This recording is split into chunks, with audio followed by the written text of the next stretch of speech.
L'arc-en-ciel est en fête car il porte sur sa tête un nœud de toutes les couleurs comme celui de ma petite sœur.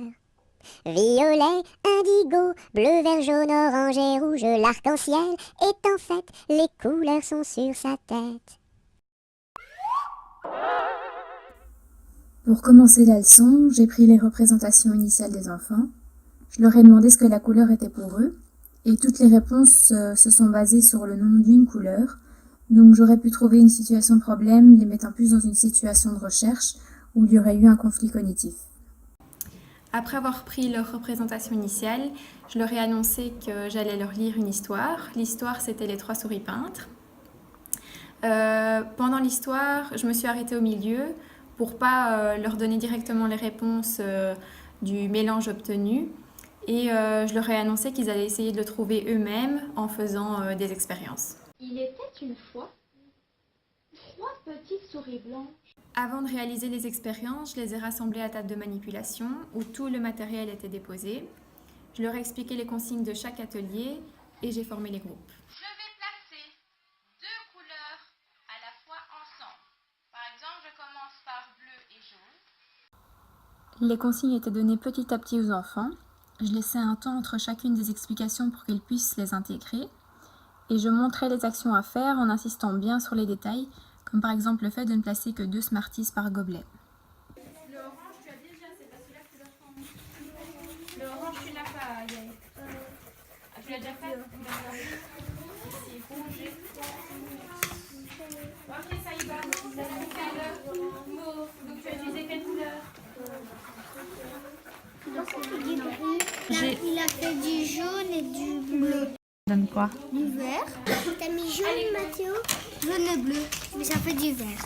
Jaune et bleu. Quelle couleur t'as pas encore utilisée ensemble? Jaune et... Quelle couleur t'as pas encore utilisée avec le jaune? T'as utilisé le rouge et il reste le... L'expérience ayant le moins bien fonctionné est celle des toupies. Il fallait faire attention à la teinte des couleurs utilisées sur les toupies. Par exemple, celle mélangeant le jaune et le bleu tirait vers le gris. Et l'expérience des filtres a bien fonctionné, mais la feuille où les enfants devaient laisser leurs traces n'était pas bien réalisée. Je n'aurais pas dû directement mettre le nom de la couleur obtenue, car tous les enfants ne savaient pas lire et donc ils n'associaient pas le bon mélange à la couleur. Quelques jours après la réalisation des expériences, un rappel a été fait avec les enfants. Il était nécessaire, mais sous cette forme, c'était très compliqué pour eux. Il y avait une surcharge cognitive et on va le constater dans la vidéo qui suit. Alors, qui peut me rappeler l'histoire des 3 souris peintres? Chloé, Avant, il y avait des souris blanches. il y avait des Souris blanches. souris blanches. Ils sont trompés dans les pots. Ils sont allés dans les pots. Rouge et bleu. Rouge et bleu. Qu'est-ce que ça a donné? Du violet. Du rouge et du jaune. Ça fait du gris. On a pu voir qu'Héloïse avait un certain temps de réflexion avant de trouver la réponse. Mais Mathéo, lui, par contre, il se trompe et je ne sais donc pas s'il s'agit d'une erreur d'incompréhension ou une erreur due à la surcharge cognitive. Pour éviter ça, il aurait fallu que peut-être que les enfants puissent avoir leur dossier de manipulation sous les yeux ou le matériel utilisé durant les expériences.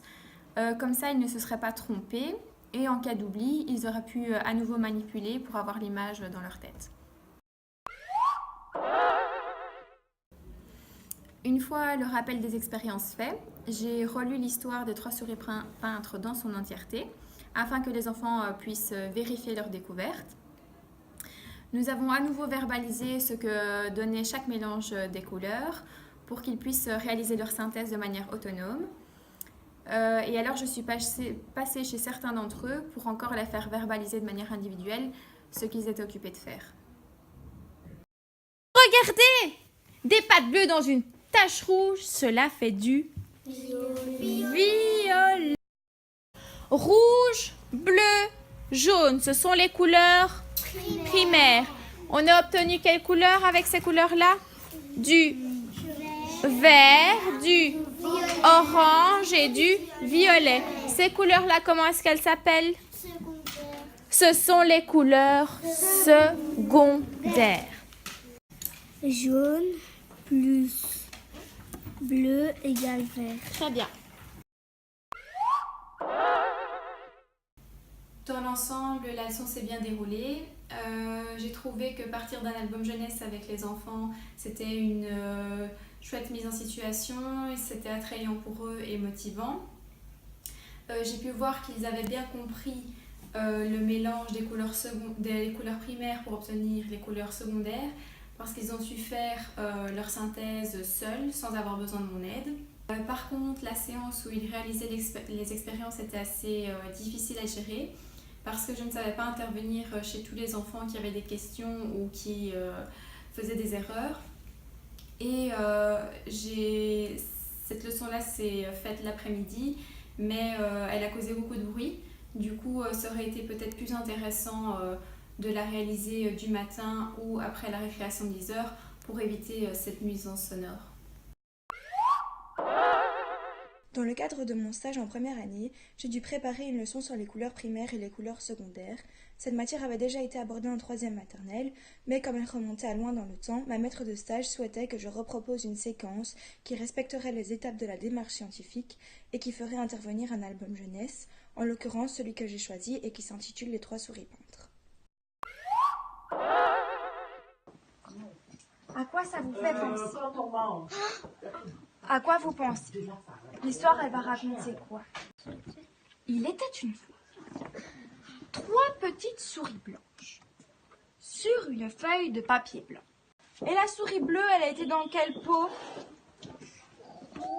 Dans le pot rouge. Et ses pattes sont devenues de quelle couleur? On peut mélanger des couleurs. Et on pourrait mélanger quelle couleur? Oui. Le rouge avec le jaune. Le rouge avec le jaune. Donc ça, c'est ce que tu penses. Quelle couleur on pourrait mélanger? Vous êtes tous d'accord? C'est tous du rouge et du jaune? Non. Quelle couleur? Bleu, jaune et rouge. Mélanger les 3, tu penses? Oh, ça veut faire du noir. Oh, peut-être. On ne sait pas. Au départ, je souhaitais poser la question « Qu'est-ce qu'une couleur aux enfants ?» Mais je me suis rendu compte que celle-ci était vraiment trop abstraite et que même moi, j'avais des difficultés pour y répondre. J'ai donc préféré leur proposer un problème qui était plus lié à du concret. Je leur ai donc demandé « Mais comment pourrions-nous faire pour peindre une citrouille d'Halloween à partir des 3 couleurs primaires ?» Là, les enfants ont émis 2 hypothèses. La première était celle d'Eva. Je pense qu'il faut mélanger du rouge et du jaune pour obtenir de l'orange. Et celle d'Ali, je pense qu'il faut mélanger les 3 couleurs pour obtenir de l'orange. Là, on peut voir quelque chose de très intéressant. C'est Eddie qui rebondit sur ce que Ali a dit et qui nous dit « Ben non, ça va faire du noir ». Donc on voit qu'un apprentissage a déjà été effectué. Néanmoins, je pense que je n'ai pas assez rebondi moi-même sur cette remarque d'Eddie et que je l'ai un peu laissée en stand-by et qu'il aurait peut-être été intéressant de rebondir sur cette remarque à ce moment-là. J'ai demandé aux enfants d'aller s'asseoir autour de la table de manipulation. Nous avons fait un rappel de l'histoire, donc qu'est-ce qu'elle racontait, qui étaient les personnages, etc. Et du processus des souris pour obtenir les couleurs secondaires. Là, j'ai remarqué que ce rappel était très important parce que certains élèves avaient encore du mal à reverbaliser les mélanges et comment on formait les couleurs secondaires. La dernière fois, j'avais lu un livre au coin tapis. On se souvient? Les souris. Elles étaient de quelle couleur au départ? Oui, vas-y. Blanc. Elles étaient blanches. Elles ont plongé dans les pots de peinture. Ok. Quelle souris a plongé dans quel pot de peinture? Ninon. Une dans le rouge, une dans le jaune et une dans le bleu. Et qu'est-ce qu'elles pouvaient faire? On s'était dit, nous pensons que pour colorier la citrouille en orange, elles devraient faire quoi, les souris? Avril. Mélanger le rouge et le jaune. Mélanger le rouge et le jaune. Mais on n'était pas sûr, on n'avait pas vérifié. Les souris, elles avaient décidé de peindre une citrouille en orange, mais elles n'avaient pas toutes les couleurs, elles n'en avaient que 3. Quelle couleur? Avant de débuter les expériences, je me suis assurée que les élèves avaient bien compris les consignes. Pour cela, je leur ai fait reformuler. Néanmoins, lors de l'application de celle-ci, je me suis rendu compte que le matériel n'était pas forcément adapté. En effet, lors de la première expérience, c'est-à-dire celle des M&M's, je me suis rendu compte que certains enfants mettaient plus que 2 bonbons par gobelet et que les couleurs étaient parfois faussées. Pour remédier à ce problème, je pense que j'aurais pu utiliser à la place des M&M's des sucres colorés au marqueur. Les mélanges auraient tout simplement mieux donné. Et ici, t'as mis quoi comme M&M's? Jaune et rouge. Et t'as mis quel M&M's et quel M&M's pour avoir ça? Jaune et bleu, alors je fais du chocolat. Oh, regarde, ça devient quelle couleur? Bleu. Rouge et bleu.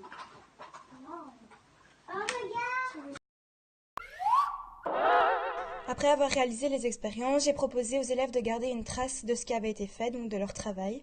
Pour cela, nous avons réalisé une synthèse.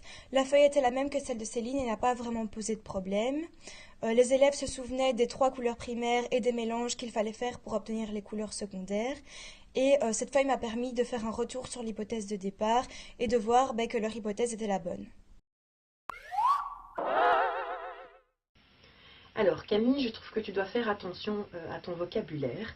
Certes, on a affaire à des enfants de première primaire, mais notre mission en tant qu'enseignant, c'est aussi de développer et d'enrichir leur vocabulaire.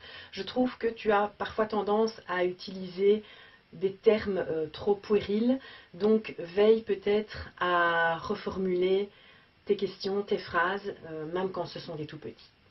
Je trouve que c'est une bonne idée d'avoir scindé la lecture de l'album, comme l'a fait Céline, et donc de s'arrêter afin que les enfants puissent émettre des hypothèses quant à la suite possible de l'histoire, et donc de les mettre en recherche et de reprendre plus tard la lecture solution. Maintenant, je pense qu'il n'y a pas de seule et meilleure manière de procéder quant à la lecture de l'album. Il s'agit surtout pour l'enseignant de définir ses objectifs d'apprentissage et la manière dont il va les aborder. Mais dans le cadre d'une démarche scientifique, comme ici, comme il faut émettre des hypothèses, la lecture entière de l'album, pour moi, n'a pas vraiment d'intérêt. Alors Céline, je ne comprends pas trop quand tu parles de surcharge cognitive. Pour moi, on peut parler de charge cognitive trop importante quand il y a trop de tâches à réaliser par le cerveau. Par exemple, quand on donne trop de consignes à la fois ou quand il y a activité d'apprentissage en même temps que résolution de problèmes. Ici donc, dans le cadre de ton activité, je ne pense pas qu'il s'agisse de surcharge cognitive, mais plutôt un problème lié à l'incompréhension. D'ailleurs, tu l'as bien dit, dans l'activité des toupies n'était pas adéquate, n'était pas une réussite, et moi je pense que le problème est lié à l'incompréhension et pas à la surcharge cognitive. Je ne retrouve pas chez Céline les différentes étapes de la démarche scientifique. Je les retrouve un petit peu plus chez Camille, mais je pense que les élèves auraient pu davantage exprimer leur conception initiale à travers le « je pense » et le « nous pensons ». Pour ces étapes, une phase de travail individuel puis en petits groupes aurait été sans doute la bienvenue. Alors j'ai bien aimé le fait que les 2 filles partent d'un album jeunesse, qui est une activité motivante et engageante pour les élèves, mais j'ai aussi apprécié le fait que Céline s'arrête avant la fin de l'histoire pour que les élèves puissent découvrir par eux-mêmes les résultats des différents mélanges de couleurs. En procédant de la sorte, elle a pu revenir par la suite sur les conceptions et les hypothèses de départ des élèves en se servant de l'album à la fin de son activité. Camille, elle, a lu le livre en entier, ce que je trouve dommage car cela peut influencer les hypothèses de départ des enfants. Concernant les expériences réalisées, je pense que le matériel était adapté et adéquat, sauf pour les toupies, qui ont apparemment moins bien fonctionné.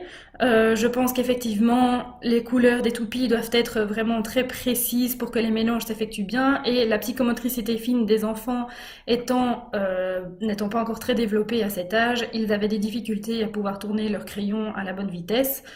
Il aurait fallu tester le matériel au préalable pour se rendre compte qu'il n'était peut-être pas adapté. Tant chez Céline que chez Camille, je n'ai pas très bien compris comment les notions de couleur primaire et de couleur secondaire avaient été amenées aux élèves. Et d'ailleurs, comme on peut le voir dans la vidéo de Céline, je ne suis pas certaine que les élèves aient intégré ces notions. Très peu d'élèves sont en mesure de répondre correctement aux questions qu'elle leur pose. Au revoir.